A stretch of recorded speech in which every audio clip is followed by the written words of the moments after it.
India आप तक समाचार, कड़वा लेकिन सच।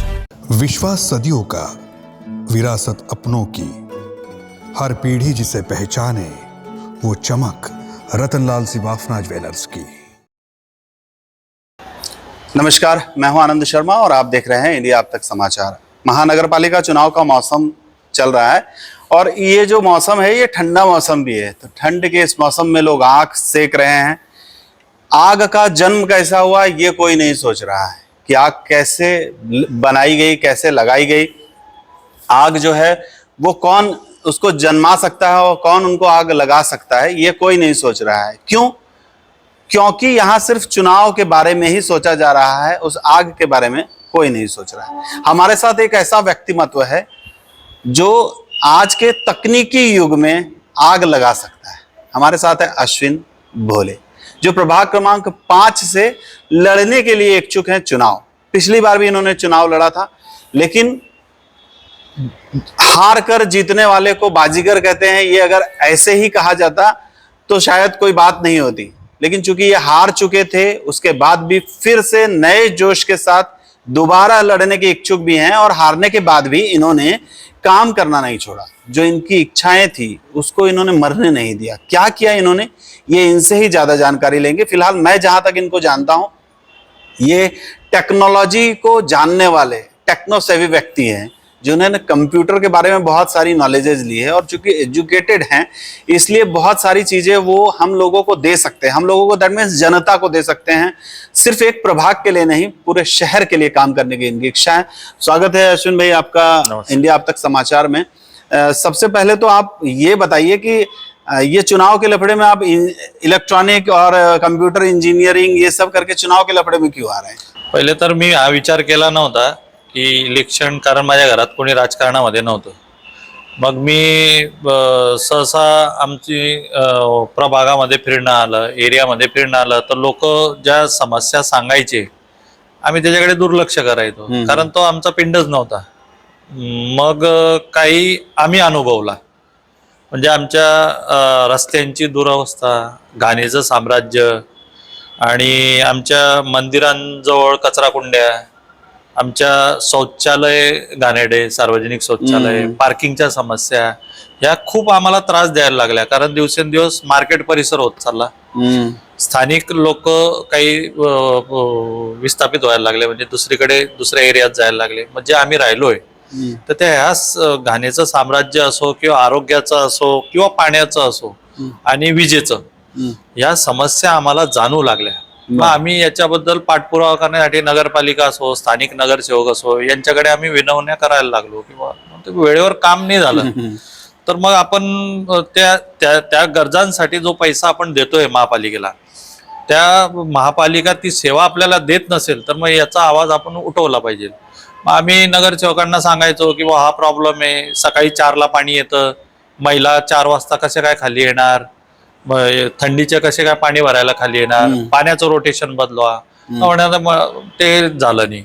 शेवटून 10 वर्ष ते पाण्याचं रोटेशन व्यवस्थित करायला लागले। आता 7 वाजेला पाणी यायला लागलं, म्हणजे हा पाठपुरावा आम्हाला करावा लागला, नगरसेवकांनी नाही केला, आम्हाला पाठपुरावा। मग हे सगळ्या गोष्टी आम्हाला अडचणीच्या व्हायला लागल्या, म्हणून आम्ही आमचं रूपांतर करून घेतलं की आता वार्डाचं सगळं आम्ही करू आणि काय यांना उत्तर द्यायचे ते मतदानाच्या वेळेस देऊ किंवा इलेक्शन मध्ये यांना प्रश्न विचारून देऊ। देखिए, जैसा कि हमेशा कहीं ना कहीं टकराव जब होता है तो आदमी खुद समझ पाता है कि हमें क्या करना चाहिए, क्या नहीं करना चाहिए। इन्होंने भी वही किया, वही रास्ता अपनाया कि अगर काम ही हमें करना है तो क्यों नहीं हम खुद आगे आए और आगे आकर वो सारी चीजों को सामने लेकर आए, जनता के लिए कुछ कर पाए। अर्जुन भाई, बाकी नगर सेवकों का तो पता नहीं, आप चुन के आएंगे तो क्या करने की इच्छा रखते हैं अपने इलाके के लिए, जलगांव के लिए? सर्वात पहिले तर मला शुद्ध हवा, प्रदूषण मुक्त आणि लोकांना फिरण्यासाठी सकाळी वॉकिंगसाठी माझ्या प्रभागामध्ये ऑक्सिजन पार्क हे सगळ्यात मस्ट आहे। आणि प्रत्येक गल्लीत, प्रत्येक माझ्या प्रभागात 5 झाडं लावणे, मग ते वीकेंड मध्ये लावा किंवा रोज लावा, ते गरजेचे आहे। कारण आपल्या परिसरामध्ये जी आता हवा येते तुम्ही पोल्युशन महामंडळाकडनं रिपोर्ट घ्या. सगळ्यात दूषित हवा आपल्या जळगावमध्ये. आपल्या जळगावात पोल्युशनचा मात्रा जी आहे ती खूप प्रमाणात वाढली आहे. म्हणजे आपलं जळगाव शहर महाराष्ट्रामध्ये शेवटून 1 नंबर येतं. बरोबर. म्हणून याच्यासाठी कुठेतरी आपल्याला 50% जर रिलीफ हवा असेल तर झाडं खूप महत्वाचे आजच्या तारखेत. झाडांमुळेच आपलं पोल्युशन जे आहे ते थोडं तरी 50% बरं होईल, जेणेकरून लोकांना जो सर्दी खोकला इतरत्र जे त्रास होत आहेत ते त्रास होणं कमी होतील. अश्विन भाई, ये तो बात हो गई कि आप चुन के आएंगे तो. अब आप नहीं चुन के आए तो? नहीं, मैं नहीं भी चुन के आया तो भी मैंने बोला है कि हम लोग ऑक्सीजन पार्क तो बनाएंगे. हमारे पास जगह है, वहाँ हमको ऑक्सीजन पार्क बनाना है. मतलब आप चुन के आए या नहीं आए? हाँ, हम लोकसभा में बना लेंगे उसको.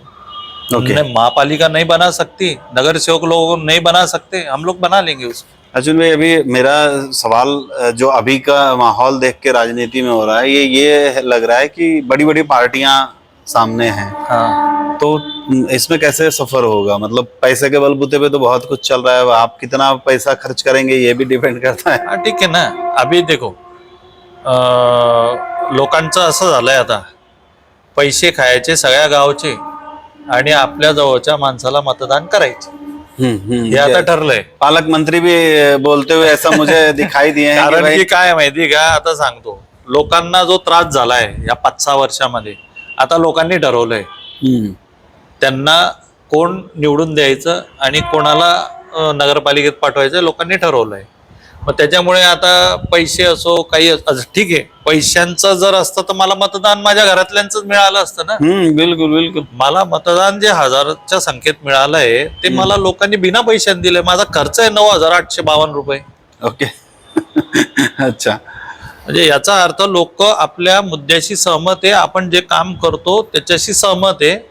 यंदा आपण त्याच्या डबल तिबल ताकदीने बाहेर पडलोय. अच्छा, मेरा एक और सवाल ऐसा है कि अभी ज्यादातर यूथ्स रहेंगे इस चुनाव में, ऐसा बोला, युवा भारत है, तो जलगांव में भी ऑफिशियली यूथ्स बहुत सारे नए एडिशंस हुए हैं. आपको लगता है कि यूथ्स इस बार कुछ बदलाव लाएंगे पूरे जलगांव के लिए? सिर्फ आपकी बात नहीं कर रहा हूं मैं, सभी लोगों के लिए, कि क्या यूथ्स बदलाव कधी येईल? जेव्हा डॉक्टर, इंजिनियर, आर्किटेक्ट, CA असे लोक जेव्हा या प्रक्रियेत येतील तेव्हा बदलाव होईल. मतलब युवांनी यापुढे, पण ते कसं, या आपल्या नॉलेजने आणि आपल्या ताकदीने मतदानाच्या प्रक्रियेमध्ये सहभाग घ्या आणि तुम्ही स्वतःहून निवडणुकीसाठी उभे राहा. लोक तुमच्याबद्दल विचार करतील. एज्युकेटेड पर्सन आएंगे तो राजनीति में राजनीति का रंग बदलेगा. बाकीच्यांचा काही भरोसा नाही, कारण 5 वर्ष मागील 10 वर्ष झाले तुम्ही बघतायत. माझ्या प्रभागामधला बगीच्यामध्ये आजही तिथे दारू पितात लोक. बगीच्यात गाण्याचं साम्राज्य आहे. बगीच्यात कोणतीच सुख सुविधा नाही आहे. माझ्या प्रभागात 5 मधला कोणताच व्यक्ती त्या बगीच्यामध्ये साधं वॉकिंग करायला सुद्धा जात. माहोल वैसा नाही आहे. अशी दुर्वस्था आहे. महापालिकेच्या जेवढ्याही स्थावर मालमत्ता आहेत प्रभागामधल्या, ज्या शाळा असो, महापालिकेच्या असो, किंवा बगीचे असो, किंवा त्यांच्या पार्किंगशी, तिथे त्यांची कोणतीच महापालिकेची सुरक्षा नसल्यामुळे तिथे सगळं कोणी जाऊन तिथे काहीही करतं. अश्विन भाई, पार्टीज की बात की जाए तो ऐसे तो पता नहीं अभी आप कौन सी पार्टी से लड़ने वाले हैं. हम तो पिछली बार भी हम लोग अपक्ष में थे, इस बार भी हम हमारी तैयारी में है. अगर कोई पार्टी को हमारे से जुड़ना है तो वो जुड़ सकते हैं, हमें कोई ऐतराज नहीं उसमें. तो आप किसी पार्टी के पास प्रयास कर रहे हैं आप लोग? मैं बीजेपी के पास मेरा इंटरव्यू हुआ है. देखते हैं क्या करते हैं, देखते हैं, सोचते हैं कि हम लोग तो शिक्षित है और हमसे कोई अच्छा होगा करने वाला तो उसको मिलेगा. चांस मिलना चाहिए जिसको भी. लोगों को तो आप चांस देंगे तो लोग, अच्छे लोग और आएंगे और जुड़ेंगे. चांस मिलना चाहिए, तभी आगे तो तभी आएगा. अगर पुराने ही लोगों को आप वहीं लाते रहेंगे तो नया आदमी आएगा कैसे? मैं आपको बोलता हूँ, रोड, रस्ते, गटारी आणि तिथले स्ट्रीट लाईट हेच मुद्दे नसतात. लोकांची आर्थिक बलवत्ताही वाढवायची असते प्रभागामध्ये. मी एक्झाम्पल सांगतो तुम्हाला. आज महापालिकेच्या 21 शाळा आहे जळगाव शहरात. त्यात 10 मराठी आहे, 10 उर्दू आहे, 1 हिंदी आहे. आज 4.5 लाख लोकांसाठी फक्त 21 शाळा कम्पेटेबल आहे का? नहीं बिल्कुल. लेकिन वहाँ बाकी प्राइवेट तरी तिथे पटसंख्या नाहीये. का नाहीये? तिथे शैक्षणिक सुविधा सिस्टम नहीं है वहाँ. नाहीये. तिथे पिण्याचं स्वच्छ पाणी नाही. इमारतींची हालत खराब आहे. स्थानिक लोकांनी तिथे त्यांची मुलं का नाही पाठवू? कारण तिथे त्या सुविधा त्यांना मिळत नाही. बरोबर आहे. म्हणून माहोल नाही ते वैसा. प्रायव्हेट मध्ये इंग्लिश मिडियमला त्यांचे मुलं टाकतात. लाख रुपये फी तिथं भरताय. आज ह्या शाळा जर चांगल्या झाल्या, इंग्लिश मिडियम झाल्या, तिथे सगळ्या सुविधा चांगल्या मिळाल्या, तर आज प्रभागातले 4-5 कोटी रुपये लोकांचे जे खर्च होत आहे प्रायव्हेट मध्ये ते वो वाचतील. बच जाएंगे. सही बात. त्याच्याने जे लोकांचे जो उदरनिर्वाह करून जे पैसे कमवतात त्यांचा आर्थिक बलवत्ता वाढेल. त्याच्यात त्यांचे पैसे सेव्हिंग होतील तेवढे. बरोबर. कारण आपण शिक्षण करतो, देतो ते ना. मग आपला अधिकार आहे शिक्षण मागण्याचा. चांगलं शिक्षण आपल्या प्रभागात मागायचा अधिकार आहे आपल्याला. इस बारे में कोई सोचता तो नहीं है. हम लोग सोच रहे हैं क्योंकि हम करके दे सकते हैं ना. अब हम लोग 2 महीने में, हम जब गणपति फेस्टिवल करते हैं तो हम 2 महीने में जो पूरा कंप्लीट तैयारी करते हैं ना, तो 2-3 लाख लोग मेरे तरफ आते हैं देखने के लिए. तो हम 5 साल में क्या नहीं कर सकते? बराबर. मौका मिलना चाहिए. मौका मिलना चाहिए. हमारे साथ अश्विन भोले जी थे और ये बता रहे थे, इनके विचार बता रहे थे कि ये क्या कर सकते हैं. आप लोगों को बताता चलो कि यहाँ पर जलगांव में इनकी जो संस्था है, उस संस्था के जरिए गणपति के समय में जो महोत्सव होता है, वहाँ पर जो झांकियाँ बनाई जाती है, इसमें नदी जोड़ प्रकल्प जो है वो इन्होंने दिखाया था. पूरे रास्ते पे पूरा भारत का मानचित्र बनाकर कहाँ से कौन सी नदी आती है, कैसा जोड़ा जाता है, कैसा जोड़ा जाए तो क्या फायदा होगा, ये सारी चीजें. अटल बिहारी वाजपेयी ने इस बारे में बहुत सोचा था, जो नदी जोड़ प्रकल्प है. लेकिन कहते हैं ना कि भारत में अगर स्वार्थ नहीं हो तो भारत जो है वो सोने की चिड़िया था, है और आगे भी रहेगा. लेकिन यहाँ सभी स्वार्थी हैं, लोगों को मौका नहीं मिलता, अच्छे लोग काम करते नहीं, इसलिए परिस्थितियां हैं. देखते हैं अश्विन भोले जी को लोग कितना साथ देते हैं, लोग इनके साथ कितना रहते हैं. और हमारी शुभकामनाएं तो इनके साथ ही हैं. एजुकेटेड पर्सन अगर आएगा तो जरूर कहीं ना कहीं विकास की धारा जो है वो सही दिशा में बहेगी. इंडिया आप तक समाचार, कड़वा लेकिन सच.